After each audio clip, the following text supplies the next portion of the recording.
Madame Webb. That's gonna be first because I got a bone to pick with that movie. All right. We're I'm gonna talk Madame Webb. I'm gonna let you have Madame Webb. Then we're gonna talk Solo Leveling and Ninja Kamui. Yeah. Because even though Madame Webb was garbage, at least Solo Leveling and Ninja Kamui carried us through the weekend. Of course. Yes. And then I'll be remiss if I didn't say this week is the week where Avatar live action comes out on the 22nd. 22nd, this Thursday. Yeah. So I'm pretty pumped about that. We probably gonna go live for that one. Yeah, we probably gonna go live for that. So look out on YouTube, look out on Instagram, Facebook. Yeah, we definitely got to go live for that and give some thoughts on that one because it's worthy of us giving our thoughts on it. Absolutely it is because if it's wrong, I'm going off. Yeah, if it's wrong, I'm going off. So yeah, but before we even get into any of that, please, if you're rocking with our content, like, comment, subscribe. We're going to be beating a dead horse. So we're just trying to get out into the algorithm, grow, because clearly some people care about what we're talking about. We have 140 some odd subscribers. 140 people want to hear us talk. So 140 people want to hear us talk. Over this last couple of days, we've gotten a few additional subscribers. Yeah. So thank y'all for subscribing. Comments. Love the comments, guys. We love the comments. So thank y'all so much for those comments. That's how we tailor what we're talking about to you guys based off of y'all comments. And also questions. We will give recommendations. Throw out some animes, throw out some movies because we will start doing movie reviews as well. And we started doing reactions. So you'll see figured it out. You'll see above us that we have we did our first reaction on the most recent Solo Leveling episode. We got no strikes, baby. No strikes. It's a blessing. We're only progressing from here. So first topic on the slate. Go ahead. Madame Webb. Let me slide it. I'm gonna slide this back. Slide this graphic. Sony, for you. You should be disappointed in the garbage that y'all put out. Because look, I understand. Go ahead. I didn't go into this movie with high expectations. I didn't. I don't think a lot of people even know about Madame Webb though. Yeah, they didn't. Yeah, and so, but you still expect greatness, but regardless. Yes, and my thing is, I've never went into a movie where I'm not expecting it to be good and for it to underperform. I'm gonna get my questions. My expectations. And this movie severely was underwhelming. It was just trash. I don't know. Like, have you ever watched a movie where you could visibly tell that the actors didn't want to be there? No, they were just like, bro, Madame Webb, like Dakota Johnson was monotone the whole movie. So is it body? Because I haven't watched it. Was it body language? Like, what was it? Body language. You just didn't feel the passion behind the acting. It was just like, okay, I'm there. I got a bag for this. Let's keep it pushing. Bro, you can't. And so you can't miss with these. You can't miss. You can't miss with these. So for those of you who do not know, Madame Webb is supposed to be a paralyzed, blind, clairvoyant woman. Old lady, right? Old lady. Yeah. Okay. So you know how they have if you watch Into the Spider-Verse, the animated movie, the way they said is that what connects all of them is the Spidey sense. Yeah. Right? She's able to control that. So she's able to see in the future and she's able to be in multiple places simultaneously. Mm-hmm. And so they showed that a little bit. Oh God. At the very end. But the thing is, like, during the whole movie, she is a paramedic.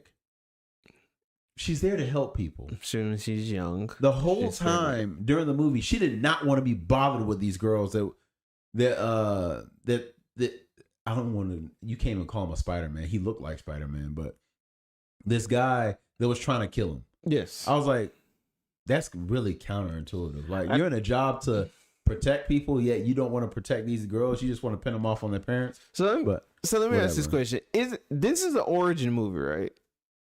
If that's what they want to call it, but it's supposed to be an origin movie. It's supposed to be, yeah. So okay, so with an origin movie, and then I'll let you continue on slicing Madame Webb up.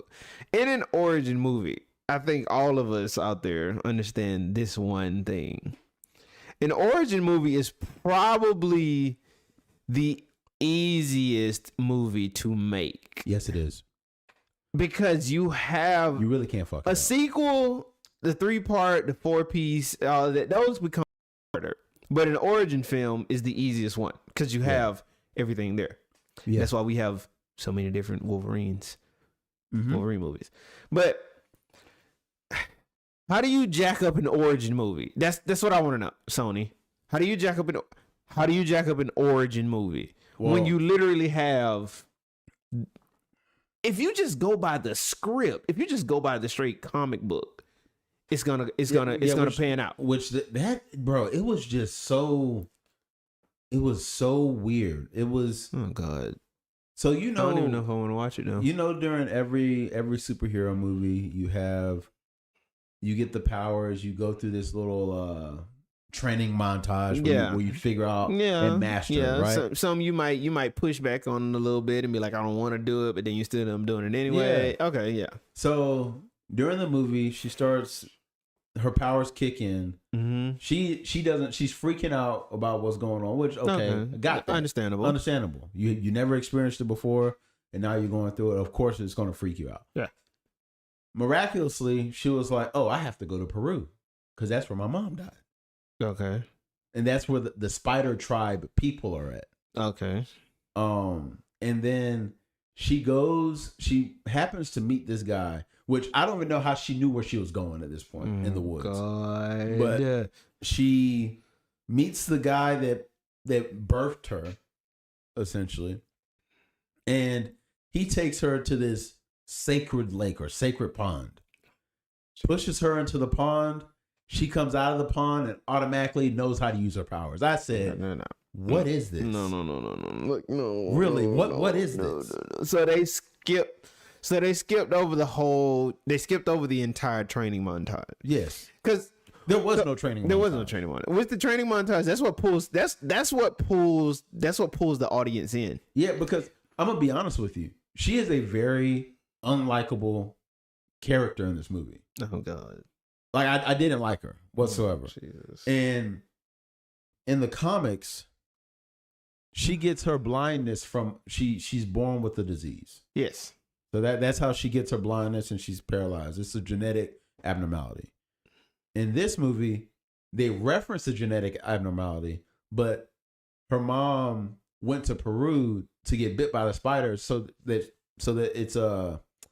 its properties just the whole could DNA properties, DNA splicing, well not splicing, but DNA, alteration, all of the jazz. Yeah. So there's a couple of things that really pissed me off with this movie. First of all, the trailer, right, where they showed the 3 Spider Women and they were fighting. Yeah.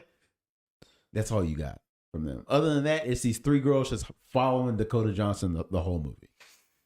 Then that pissed me off because I wanted to see a little bit more out of them. Then what pissed me off the most, the climax, right?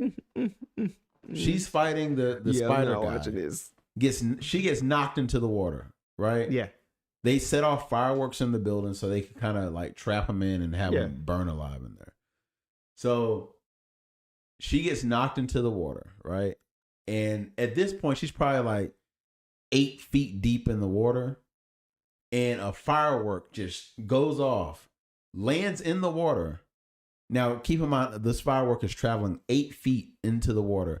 You would think at this point, 1, the speed of the firework has slowed down substantially. 2, 1, it should have went out. It should have went out, right? Went out, yes. Miraculously, it was as if the fuse just got lit, and it smacked her in the face, and she went blind. I was like, "What?" I said, "You know what? I'm not the type of person where I have like a visceral reaction So something stupid happened in the movie, but it was so quiet in there when that happened. Everybody was I said, what the fuck? And Andrew looked at me like, we're not doing that now. So she went blind because a firework hit her in the face in the water. In the water. Yeah, no. I appreciate you going through this and spending your hard-earned money, but I will not be going to see that in the movie theater. And for my frat brothers, Abe and Brandon, look, I love y'all. I do. But the only positive about this movie is that it was better than the Marvels. That was it. So the Marvels was really that bad? Because I hadn't watched neither one of them yet. Okay, the Marvels is slightly entertaining. Like they introduced like dancing and all that stuff into it. But one, the story is dumb. Two, the villain, really, the villain is just garbage. And I was just like, you know what? Only reason I watched this is because I like to finish things. Yeah, I've watched every Marvel movie, and this was the last one that I needed to watch. I gotta watch it. And I watched it. I might suck it up and watch it tonight.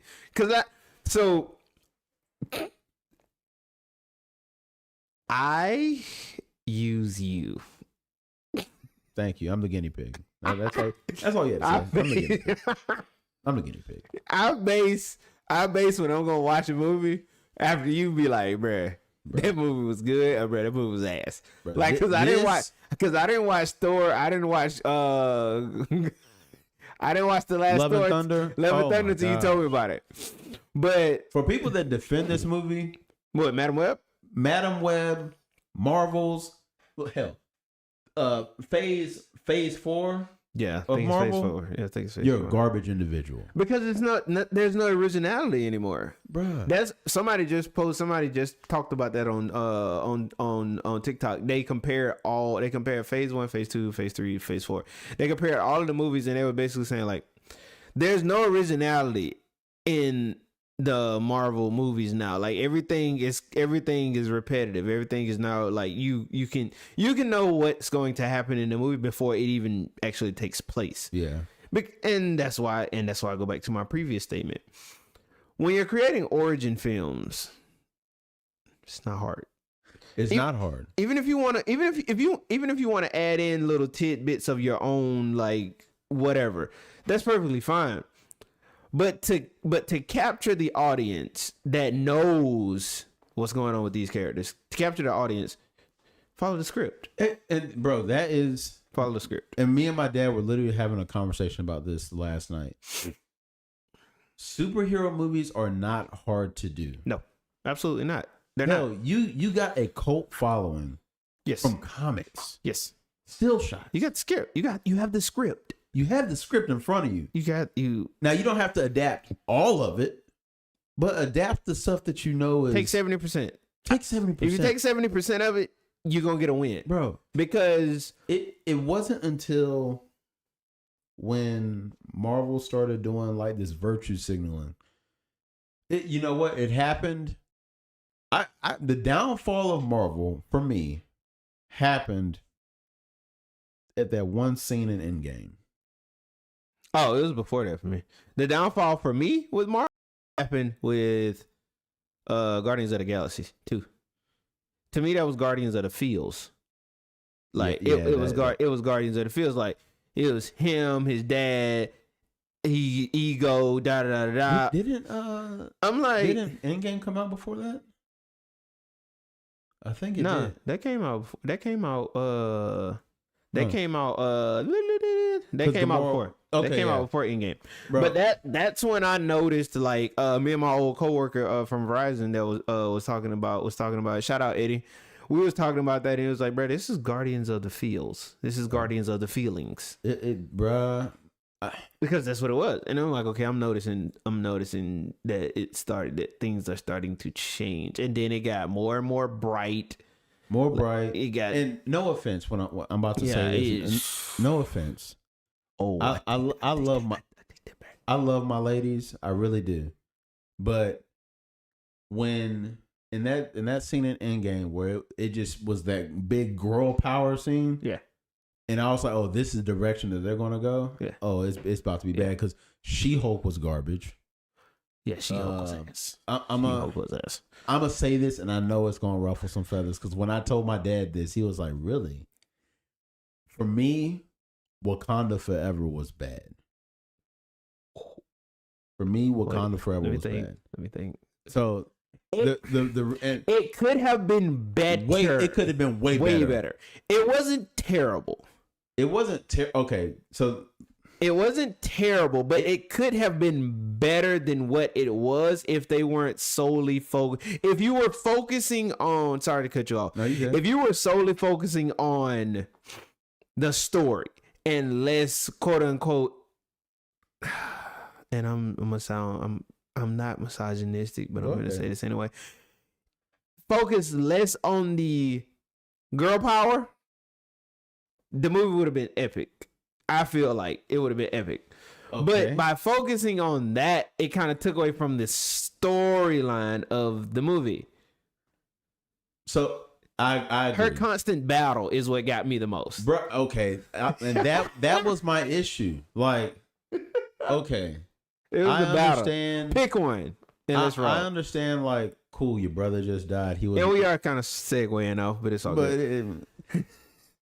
I understand, like, your brother is a monumental figure in your life. Yes. But my nigga, like, pick a side. Stop being. You cannot sit here and do a movie about her being angry the whole time. Pick a side. Because that's what it was. I was perfectly fine if she would have picked Killmonger's side. Because, I mean, let's be honest. Like, let's truly be honest about this situation. It was a bit extreme, but was Killmonger's plan wrong? It was extreme. It was extreme. But was it wrong? I can't sit here and say it was wrong, but it was extreme. It was extreme. So that's why I had no issue if she would have chosen to take more of that route versus more of, T'Challa's route. I'm okay with that. But bro, I would have just been fine if she just picked a route and went. Just pick one. Instead of just going through this internal battle the whole movie. It was. Only reason I'm talking about this, right? And only reason I'm talking about this in regards to Madame Webb is at first I didn't want to believe the whole superhero fatigue, but now I'm starting to really feel that way because think about it. Sony came out with what? I think they did. Did they do Amazing Spider-Man? Yes. The Amazing Spider-Man, great. The Amazing Spider-Man was Amazing great. Spider-Man. Venom. Venom was Venom good. 2. Venom 2 was better than Venom 1. I didn't like how they did Venom. And then the first one. Hell, Morbius wasn't bad, but people. Thing is this. I'm gonna be quiet on that one. Sony and Marvel with Phase 1 all the way up to Phase 4 or Phase 3, 1 through 3, right? They gave us such great content, and it brought out that their inner, own, it brought out the inner child own. in us. I feel like they said, you know what, we have enough cachet in the bank with the fandom, that whatever we give them next, they're gonna like it. Yeah, they'll be fine. And now they're realizing that no, you can't sit here and do that. So I'm personally worried about the future of Sony.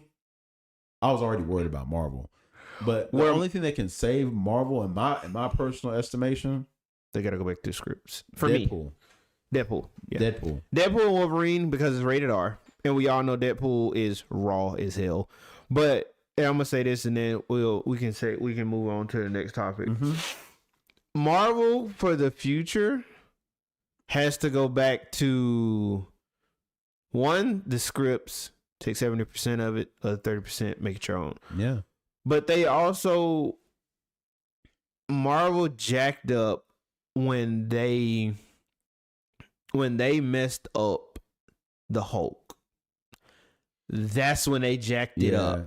They should have left it as the first Hulk. If they would have left it as the Hulk when he was battling Abomination, that Hulk was perfect.